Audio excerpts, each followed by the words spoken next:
আসসালামু আলাইকুম। আশা করি আপনারা ভালো আছেন। আপনারা জানেন সম্প্রতি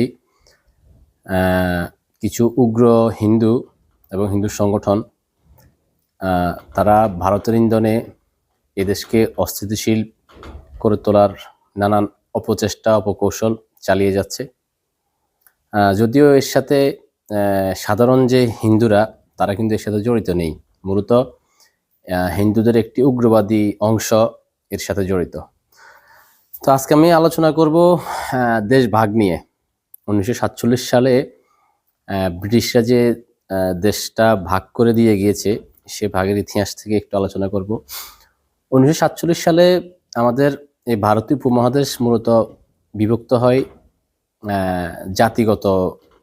জাতিগত ভিত্তিতে আর কি। এটাকে বলা হয় দ্বিজাতীয় তত্ত্ব। তো দ্বিজাতীয় তত্ত্ব বলতে ধর্মীয় যে জাতিগোষ্ঠী এটার উপরে ভিত্তি করে, মূলত ধর্মের উপরে ভিত্তি করে কিন্তু ভারতীয় উপমহাদেশ ভাগ করা হয়।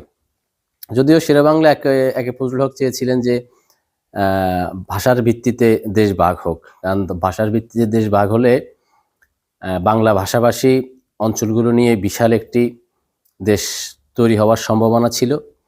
পাশাপাশি ভারতে কিন্তু অনেকগুলো ভাষা রয়েছে। ওই ভাষার ভিত্তিতে দেশ ভাগ হলে ভারতে অনেকগুলো আলাদা আলাদা রাষ্ট্র সৃষ্টি হবে। আবার ওইদিকে পাকিস্তান, তারা উর্দু ভাষাভাষী, ওইখানে একটা রাষ্ট্র সৃষ্টি হবে। কিন্তু নেহেরু যখন ব্যাপারটা বুঝতে পারে যে যদি ভাষার ভিত্তিতে দেশ ভাগ হয় তাহলে ভারত খণ্ড বিখণ্ড হয়ে যাবে এবং সে বিশাল একটা অঞ্চলের নেতৃত্ব হারাবে। এই জন্য সেই জিন্নাকে সাথে নিয়ে ব্রিটিশদের রাজি করায় যে ধর্মের ভিত্তিতে যেন দেশ ভাগ হয়। আর সেই অনুযায়ী কিন্তু 1947 সালে দ্বিজাতি তত্ত্ব বা ধর্মের ভিত্তিতে ভারতীয় উপমহাদেশ বিভক্ত হয়। তো এই বিভক্তি হওয়ার পরে 1947 সাল এই যখন দেশটা ভাগ হয় তখন কিন্তু পূর্ব বাংলা ছিল মুসলিম অধ্যুষিত এলাকা, আর পশ্চিম পাকিস্তান ছিল মুসলিম অধ্যুষিত এলাকা। ওখানে মেজরিটি ছিল মুসলমান। এখন যেমন আমাদের বাংলাদেশে বলা হয় 90% মুসলমানের দেশ, ঠিক বাংলাদেশটাই কিন্তু তখন থেকেই কিন্তু মানে সবচেয়ে বেশি মুসলিম জনসংখ্যা ছিল বাংলাদেশে, মানে পূর্ব বাংলায়। তো এই কারণে পূর্ব বাংলা এবং পশ্চিম পাকিস্তানকে নিয়ে পাকিস্তান নামক একটি রাষ্ট্র গঠন করা হয় এবং ভারতকে আলাদা একটা রাষ্ট্র গঠন করা হয়। এই যেহেতু এখানে হিন্দুদের সংখ্যাগরিষ্ঠতা বেশি, তারপরও হায়দ্রাবাদ নামের একটা দেশ ভারতের মাঝখানে সৃষ্টি হয় রাষ্ট্র হিসাবে। কারণ হায়দ্রাবাদের জনসংখ্যা ছিল মুসলিম জনসংখ্যা ওখানে বেশি ছিল, মুসলিম সংখ্যাগরিষ্ঠ ছিল এখানে। আবার গোয়া, সেখানে খ্রিস্টান সম্প্রদায়ের মানুষ বেশি ছিল, সিকিম। এভাবে ভারতের ভিতরে 3টা দেশ কিন্তু গঠিত হয় তৎকালীন সময়ে দেশ ভাগ হওয়ার সময়। কিন্তু ভারত পরবর্তী সময়ে কিন্তু হায়দ্রাবাদ, সিকিম, গোয়া এই 3টা দেশ কিন্তু দখল করে নেয় এবং ভারতের পরিকল্পনা ছিল পূর্ব বাংলাকেও তারা কোনো না কোনো সময় দখল করে নেবে এবং এই জন্য তারা তখন থেকে কিন্তু তৎপর এবং আজকের এখন পর্যন্ত কিন্তু তৎপর। তো 1947 সালের দেশ ভাগ হওয়ার পরে কিন্তু এদেশ থেকে মানে পূর্ব বাংলা থেকে হিন্দুদের একটা বিশাল অংশ কিন্তু ভারতে চলে যায়। যেহেতু ধর্মের ভিত্তিতে দেশ ভাগ হয়েছে, ভারত হিন্দু ধর্মের অধ্যুষিত এলাকার কারণে তারা ওইখানে চলে যায়। তো তারা কারা চলে যায় মূলত এখানে, আর বর্তমানে বাংলাদেশে যে হিন্দুরা রয়েছে তারা আসলে কারা, আর যারা চলে গিয়েছে তারা আসলে কারা, এখানে একটা কিন্তু বোঝার বিষয় রয়েছে। দেশ ভাগ হওয়ার পরে যে হিন্দুরা বাংলাদেশ ছেড়ে ভারতে চলে যায় তারা হচ্ছে আসলে উচ্চ বর্ণ এবং জমিদার শ্রেণীর সেই হিন্দুরা, যারা দীর্ঘকাল ধরে পূর্ব বাংলায় মুসলমানদের উপরে শোষণ চালিয়েছে, নির্যাতন চালিয়েছে, নিপীড়ন চালিয়েছে। পাশাপাশি হিন্দুদের যে নিম্ন বর্ণের শ্রেণী রয়েছে তাদের উপরে তারা জুলুম নির্যাতন চালিয়েছে। তারা এই দেশের মুসলমানদেরকে তারা চাষাভুষা হিসেবে ট্রিট করত।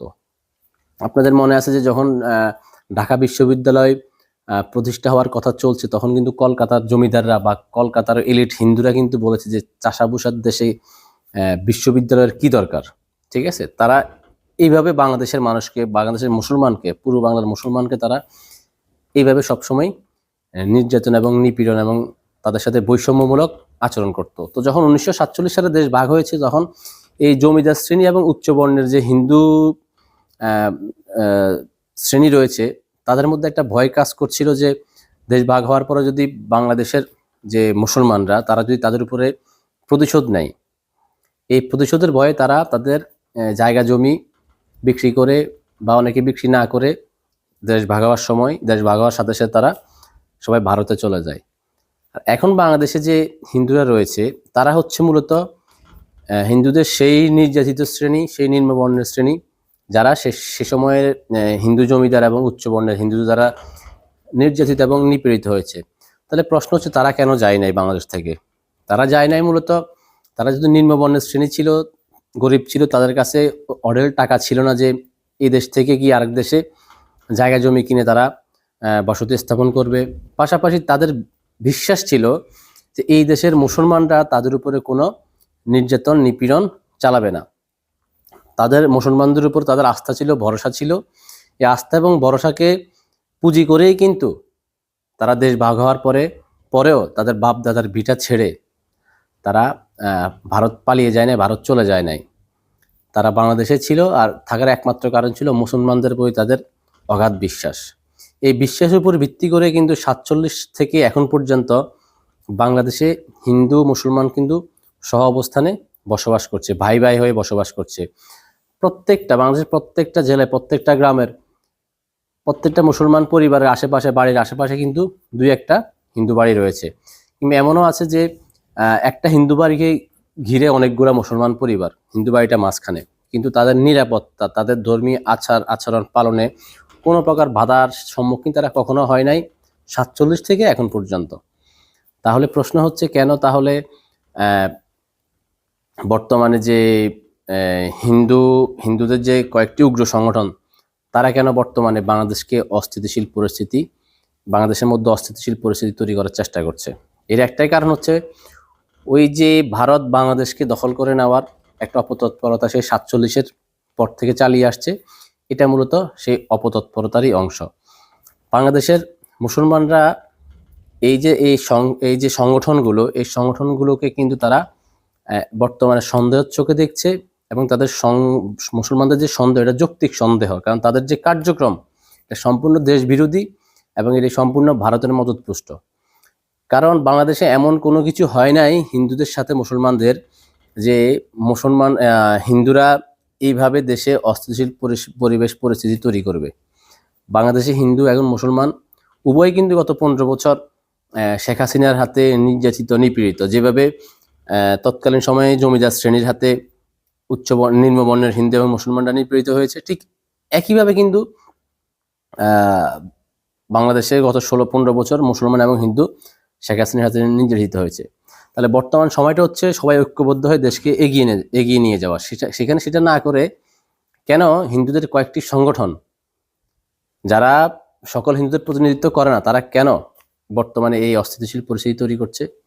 এটা মূলত হচ্ছে ভারতের ইন্ধনে এবং এই দেশকে অস্থিতিশীল একটা পরিস্থিতি তৈরি করার জন্য মূলত এই বিষয়গুলা তারা সংগঠিত করার চেষ্টা করছে। বাংলাদেশের মুসলমানরা কিন্তু এটা মনে করে না যে বাংলাদেশের হিন্দুরা বাংলাদেশ থেকে চলে যাক। বাংলাদেশের মুসলমানরা চায় না যে হিন্দুরা বাংলাদেশ থেকে ভারতে চলে যাক, কিন্তু হিন্দুদের একটা অংশ চাচ্ছে যে ভারত বাংলাদেশকে দখল করে নেক। আর এটার জন্যই কিন্তু মুসলমানরা এখন হিন্দুদের এই কার্যক্রমে ক্ষিপ্ত। কারণ 47-এর দেশ ভাগটা হয়েছিল কিন্তু ধর্মের উপর ভিত্তি করে। আর পূর্ব বাংলা মুসলমান অধ্যুষিত ছিল বলেই কিন্তু পূর্ব বাংলা এবং পাকিস্তানকে আলাদা একটি রাষ্ট্র গঠন করা হয়েছে।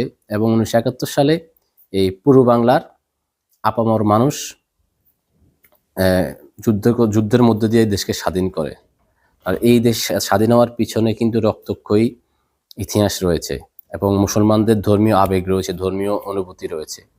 তো এই যে বর্তমানে জয় শ্রীরাম স্লোগান দেওয়া হচ্ছে, এই স্লোগানটা দিয়ে কিন্তু ভারতে সন্ত্রাসী কার্যক্রম চালানো হয়েছে মুসলমানদের উপরে। এই কারণে এই স্লোগানটা এই দেশের মুসলমানদের আবেগ অনুভূতিতে আঘাত করে। তো আমি আমার হিন্দু ভাই বোনদের প্রতি আমার অনুরোধ থাকবে, আপনারা এই ফাঁদে পা দিবেন না। আমরা কিন্তু 47-এর পর থেকে আপনাদেরকে ভাই হিসেবে বুকে আগলে রেখেছি এবং এই দেশ আপনার বাপ-দাদার দেশ। এই দেশে আপনাদের বাপ-দাদার ভিটা রয়েছে। এই দেশটা আপনাদের, বাংলাদেশ আপনাদের। আপনারা ভারত হয়ে যাবেন এই স্বপ্ন দেখবেন না। এটা অসম্ভব। এটা একদমই অসম্ভব যে বাংলাদেশ ভারত দখল করে নেবে, এটা একদমই অসম্ভব। তো যারা ভারতের এসব ফাঁদে পা দিচ্ছেন তারা এখান থেকে সরে আসেন এবং এই দেশের মুসলমানদের সাথে কাঁধে কাঁধ মিলিয়ে এই দেশটাকে এগিয়ে নিয়ে যান, কারণ এই দেশটা আসলে আপনার বাপ দাদার দেশ। এই বিষয়টা মাথায় রাখবেন। আসসালামু আলাইকুম।